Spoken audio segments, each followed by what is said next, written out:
High, আমি দিয়া। আবারও চলে এসেছি নতুন একটা ভিডিও নিয়ে। তো ভিডিওটা ২০২৫-এর আমার এডিট করার কারণে পোস্ট করতে পারিনি।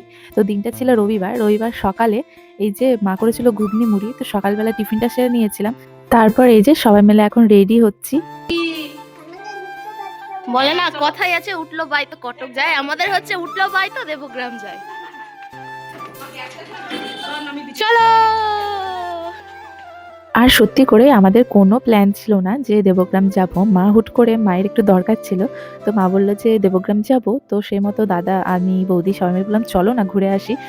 আর দিদা মারা যাওয়ার পর থেকে তো আমাদের সেভাবে আর যাওয়াই হয় না। তো সবাই মিলে যখন ছিলাম তাই ভাবলাম যে চলো ঘুরে আসি। কিন্তু প্ল্যানটা এত তাড়াতাড়ি মানে সবাই যে রাজি হয়ে যাবে ভাবতে পারিনি। মায়ের তো রান্না-বান্না পুরো কমপ্লিট হয়ে গেছিল। কিন্তু আমরা কেউ খাওয়া-দাওয়া করিনি। একটা কততে ট্রেন ছিল, সেই ট্রেনটায় চলে এসেছি। তো দেখো এই যে আমরা দেবগ্রাম স্টেশনে এখন নেমেও পড়েছি। তো আজকে তো রবিবার, রবিবার মানে দেবগ্রামে হাট বসে। তো দাদা বলল চল হাট দিয়ে একটু ঘুরে যাই। আর কিছু দাদার জিনিস নেওয়ার ছিল। তো সেই মতো আমরা হাটের ভেতরে ঢুকেছি। আর দেখো কত সবজি, জুতো, মানে কি বলবো, টাটকা, টাটকা সবজি দেখতে বেশ ভালো লাগছে। আর আমার তো বিশেষ করে আমার সবজির প্রতি ভীষণ একটা মানে কি বলবো আকর্ষণ আছে বলতে পারো। আমার মাছ মাংসর থেকে সবজিটা বেশি ভালো লাগে। তো এই যে দেখতে, দেখতে যাচ্ছিলাম। তার মধ্যে এই যে শুকুই মাছ, মানে এই মাছগুলোকে দেখতে আমার একদমই ভালো লাগে না। আর প্রচণ্ড গন্ধ হয়। কিন্তু অনেকে মানে এই মাছটা মানে খুব পছন্দের খাবার অনেকের কাছে। তো দাদা খেতে ভালোবাসে তাই দাদা নিল। কিন্তু আমার একটু পছন্দ না। তোমরা কে, কে ভালোবাসো অবশ্যই কিন্তু কমেন্টে জানাবে। তো এই যে এখান থেকে কেনা হয়ে গেছে আমাদের। তো এখন যাব বাড়ি। তার আগে এই যে মানে মায়ের যে ছোটবেলাকার স্মৃতি সেই রাস্তা দিয়ে যাচ্ছে আর মা সেগুলো গল্প করতে, করতে আমাদেরকে বলতে, বলতে আসছে। তো এখানে ছিল একটা ওই যে চাঁপা ফুলের গাছ। তো দেখো এই যে এখান থেকে ফুল পড়েছিল আর আমরা সেই ফুলগুলোকে নিয়ে কানের মধ্যে গুঁজছি। মানে দেখতেও ভালো লাগছে আর আমরা এই ফুলটা মানে আমরা ভালোবাসি। আমি যেকোনো ফুল দেখলে কানের মধ্যে দিলে না বেশ ভালো লাগে তাই মনে হয়। তো এই যে দেখো সবাই মিলে একটা করে ফুল গুঁজে নিয়েছে আর আমার ছেলে বলছে আমাকে দাও। তাকেও একটা কুড়িয়ে দেওয়া হলো।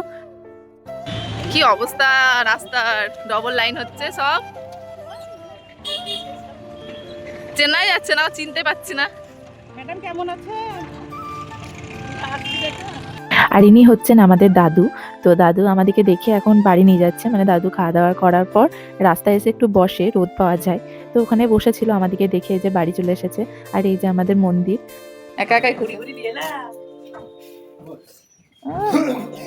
খুলো খুলো, এই তো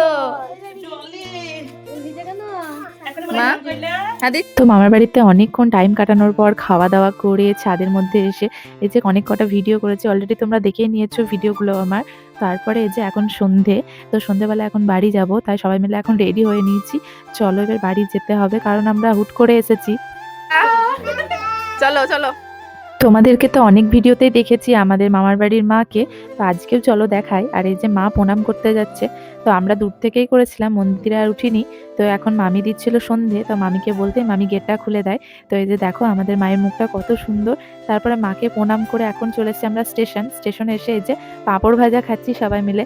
তো চলো, এখান থেকে ট্রেনে উঠে পড়েছিলাম আর আমরা বেলডাঙাতে নেমে গেছি আর বৌদিরা যাবে বহরমপুর। তো বৌদিরা ওই দিক থেকে বাড়ি চলে যাচ্ছে আর আমরা এই দিক থেকে বাড়ি চলে এসেছি। তো আজকের ভিডিওটা এখানেই শেষ করছি। কেমন লাগলো কমেন্টে জানিও।